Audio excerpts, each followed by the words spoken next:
Welcome back to TheChowTimePod. It's your host, Red. Got a video today from the wall. Woman regrets divorcing her husband when he instantly replaces her. Please like and subscribe down below. I really appreciate that. Let's get that chow. It's chow time. So you're getting a divorce? But he'll change his mind, right?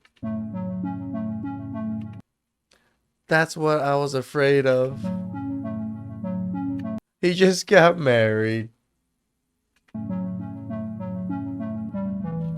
I thought he could do it. He actually married me.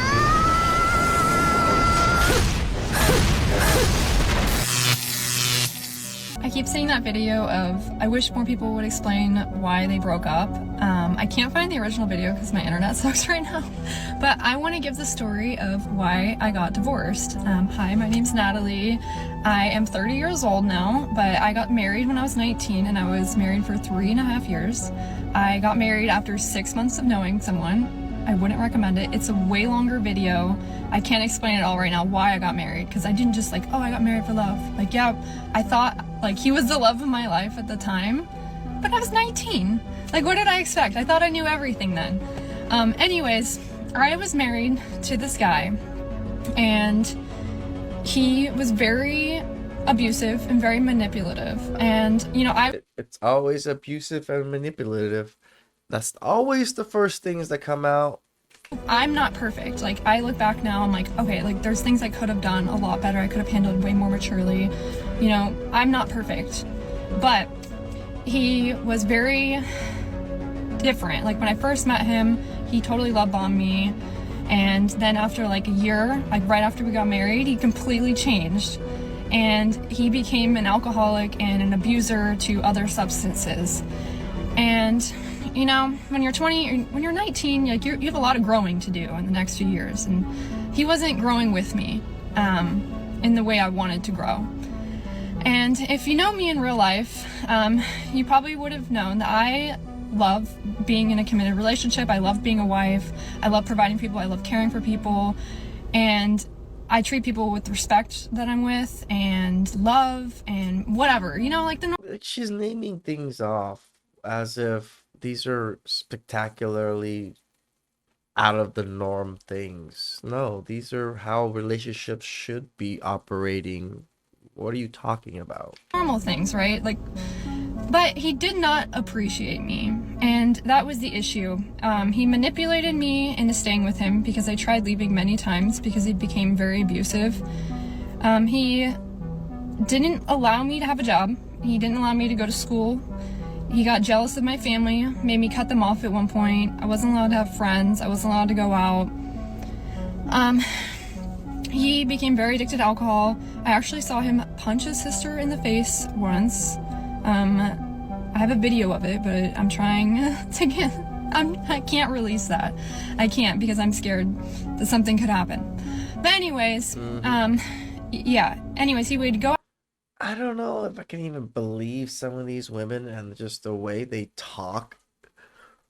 And how these stories just sound so similar to each other. Almost every story is, oh, he's abusive, he didn't let me have friends, he do all these things. But I never really see it. Most men, unless they're super chads, aren't like that. They don't command relationships like that. Most men are very simpy, and the woman pretty much wears the pants. I've seen most of those relationships. Go out, spend all of the money that he made. He made pretty good money every year, and he wanted to be a provider for me, but he would spend all of the money on alcohol. He would drink before work, after work, and he was very secretive about it. And it got to the point where we didn't have money for rent and food. And at some points I had to go to beg my parents to buy me food to bring home, my groceries. And I would bring the groceries home and he would get so jealous and so mad. I'm dude, you want to be a provider, but you're not being a provider. You're not providing. Stop it. Get some help. We often talk about women who idealize marriage. At 19, after knowing him for 6 months, she decides to get married. I can only imagine her parents' faces as they saw her leave with Chad, a man who brings nothing to the table except his seed. This is a clear example of a woman going for the bad boy, just because of how he makes her feel. Most women idealize what being married is like. They only think about the wedding party and the ring. They don't consider what it means to become a wife and what that entails. I always say that when a story begins with, "My ex was abusive," it often means you were too. It may be true that the guy is a mess, as she describes. Of course. But to me, that says she has terrible taste in men. She's not unattractive, so she likely had better options, but she chose that guy. As we all know, women make stupid decisions based solely on emotion, and what happened to her is the result of making decisions like that. Anyways, he threatened to off my dog if I left him. He threatened to off me. He actually held like a thing to my head at one point and threatened to hurt me. He threatened to hurt my family. And the breaking point for me, though, this is kind of a funny story. I was at a family party of his family's party, and I caught him like trying to sell substances. And I was like, dude, like this just isn't for me. Like, I'm gonna go. Oh, and at that party, he was trying to force impregnate me. And I'm like, I am 22 years old. Like, I need a break. I had multiple miscarriages with him, which I think is like a sign from God. Like, I shouldn't have been with him. Like, yeah, it was a horrible situation, but thank This story is just going. Okay. God, he is not my baby daddy. Thank God. I live in a different state now. I haven't seen him. I haven't talked to him at all since his divorce. Like, he tried messaging me. I want nothing to do with this guy. He's remarried, whatever. But anyways, I was at the family party and caught him doing that. So I'm like, I'm gonna go. I get in my car. He's freaking out. I have my dog in the back seat. He comes up to the passenger window. He punches it in, and there's glass just like everywhere. And keep in mind, he bought this car. Like, that was his car. This little Honda Civic. And I'm like, I'm gonna go. His parents come outside from the party. They come up to me and they're like, Natalie, you deserve better. Like, you need to leave our son. Like, and that was the breaking point for me when his family told me that I deserve better than their son and I need to leave him. So I'm like, you know what? That's my sign. I need to go. So I went home, packed my things. He tried, of course, freaking out, calling me, texting me, trying to get back together with me. I moved into my dad's office. I lived on a twin bed. I had nothing. I had $400 in my bank account. And I'm like, screw it. Like, you know, I just need a fresh start. And he would not sign the divorce papers. I wanted nothing from him. I'm like, just leave me alone. Never talk to me again. I want nothing from you. He would not sign the divorce papers for, I think, 8 months. It's been almost 10 years, so it's kind of hard to remember. But he finally signed them, and he tried going through a bankruptcy during the process of getting our divorce, like a Chapter 13 bankruptcy. And I was like, why won't you file bankruptcy when we're getting a divorce? Like, why wouldn't you just wait until after? Anyways, he tried taking my car away that was paid off. I'm like, dude, this is like all I have. I have like $400 in my bank account, no job, no school experience. You know, just leave me alone. Leave me, my peaceful life, my dog alone, and my family. And if you know me in real life, I'm so close to my parents. I'm so close to them. My family is my everything. But yet you chose a man that I'm sure they didn't approve of. This is the problem that I'm hearing from these women. Oh, I was close to my parents. Really? And then you married a man that was like that? I'm almost positive your father could have figured that out. I just, like, why would you threaten my family? Anyways, left him, got a divorce, and you know what? Looking back on it, what has it been, like 8 or 9 years since I got a divorce? I am so thankful that all that happened. And I know that sounds like weird and like, why would you be thankful for being divorced? But I'm thankful all that happened to me. I wouldn't be the person I am today without that experience. I wish it never happened, of course. I've been through a lot, so I'm actually single now. I don't talk about this with anyone unless, you know, I know them, I like them, I trust them. But yeah, thank you to my ex-husband for leaving me.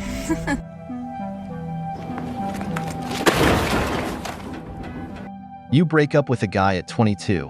After a series of bad decisions, and now, almost a decade later, you're still telling the same story. Funny how you only realize you deserved better when his own family tells you. Did you really need your ex's parents to give you the green light to value yourself? All right. Where was that self-worth when you decided to get married after just 6 months? Sure, He was abusive and a mess with his addictions. But what kept you there for so long? It sounds like a classic mix of low self-esteem and emotional dependency, not exactly a situation where you were manipulated as much as you claim. Women give men access to their lives, and men give the ring. But as we always say here, relationships follow the man's direction at the woman's pace. This means it takes two to tango. This guy showed plenty of red flags, and if you left him at 22, that... I get it. 6 months. But this man must have been outrageously gorgeous in some way, shape, or form for her to jump on his bones like that. 6 months is crazy. Most of these women don't even want to get married nowadays. That means it took 4 Especially years. at that age. Why couldn't you do it sooner? Didn't you see those red flags in the first year? Or did you choose to ignore them? These are the consequences of choosing the bad boy. See why men aren't keen on dating women in their 30s. They bring too much baggage, especially when they come with a disastrous divorce. So, guys, be mindful when dealing with divorced women. Guys, here's 2 things that you need to understand if you're going through a breakup or a divorce with a narcissistic person. If you guys are new here, my name is Scott. I'm a certified divorce recovery coach, and I'm also an ordained minister. Let's talk about it. 2 things, guys. The first one is this, and it's probably going to be a little painful for some of you guys. A narcissistic person will not leave you or break up with you or divorce you or do any of those things until they have a new supply. They will not divorce you or break up with you unless they already have someone else lined up. And yes, that means they were probably cheating on you before they left. I'm sorry that hurts, but it's the truth. The second thing is this. What if you're the one who leaves them? What if you're the one that files for divorce? What if you're the one that breaks up with them? Well, then they're going to double down on everything that they did to get you in the first place.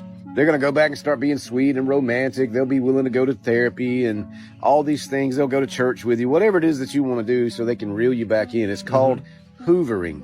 Maybe they've actually changed this time. It's going to be different.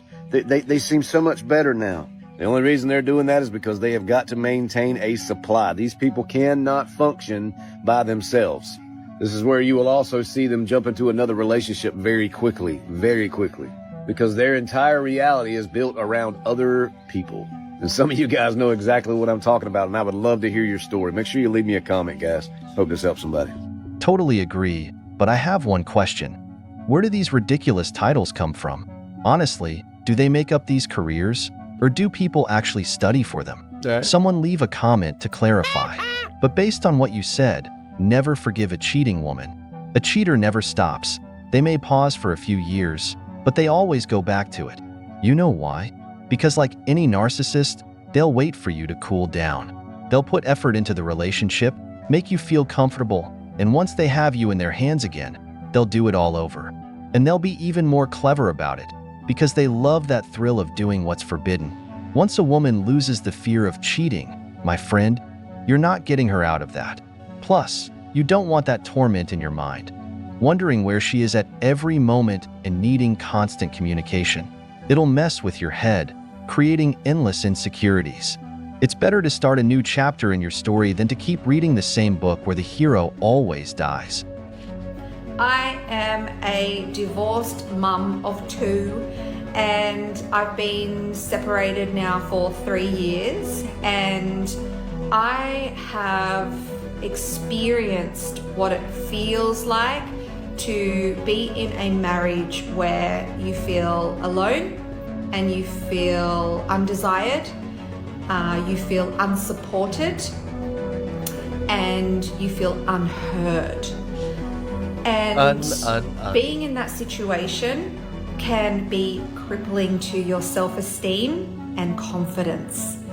And what I have experienced in my journey is that I discovered that I had an anxious attachment. So my people-pleasing tendencies got me into these situations with mostly avoidant style men. And this is not a video to bash my ex-husband. Sure. It is not a video to, bash men at all. Sure. This is a video of how you can empower yourself after a divorce. And my top tip for, getting through a divorce when you're a little anxiously attached. Maybe you feel really exhausted and you feel really low. Your self-worth is just like bottomed out and you're scared that you're going to be alone forever. Maybe you're very strong. Is that what you're feeling in the relationship, or are you feeling now? You're very independent. You've got your career sorted. You've got your kids sorted. You can do amazing things, and you're just worried that you're not going to nail that piece and find your person. And I'm here to tell you that you absolutely can, and you absolutely will. And it really requires Absolutely will. This lady just 100% guaranteed that divorced women will find a man. And it's not any man, the one. This is why they stay single for life after they get divorced. For a lot of these women. just to see. Except for those really gorgeous ones that go through like 5 divorces and destroy every single man. Relationships a little differently. And by differently, I mean dating in a way where you put yourself first and you know what you want. So getting clarity. Okay, do I want to be married again? Do I want to just have a long-term committed plan with someone? Do I want more kids? You know, getting clear on that. And then after that, really diving into how you date, because what will happen is the previous people you were with and your patterns of dating in the past will reoccur. So if you look at what those patterns were and you recognize that you are a part of the type of person you attract, then clearly that needs to be a little different. So I want to help you do that, and I want to show you how simple and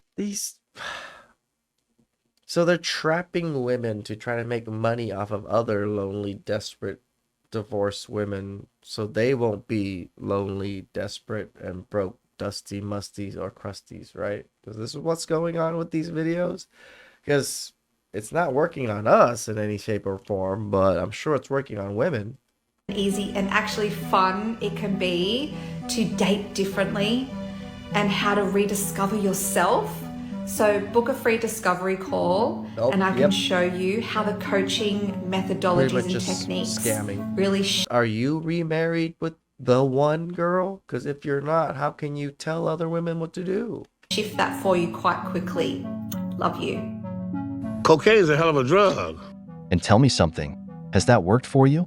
Because you're still single. So, if it hasn't worked for you, now you're telling me you had anxious attachment and chose avoidant men. How can I trust that has changed? Oh, because you went to therapy after filing for divorce, and now you're healed. But for that, I'd rather go to your therapist. At least what they offer might actually help me. What can someone who broke up her own marriage teach me?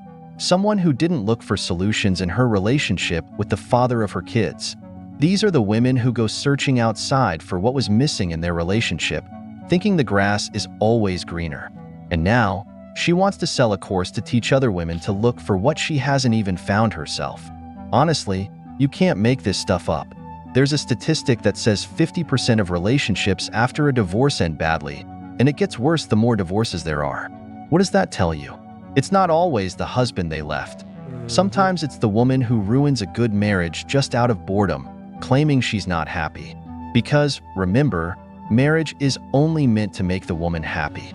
Once that purpose is gone, it loses its meaning.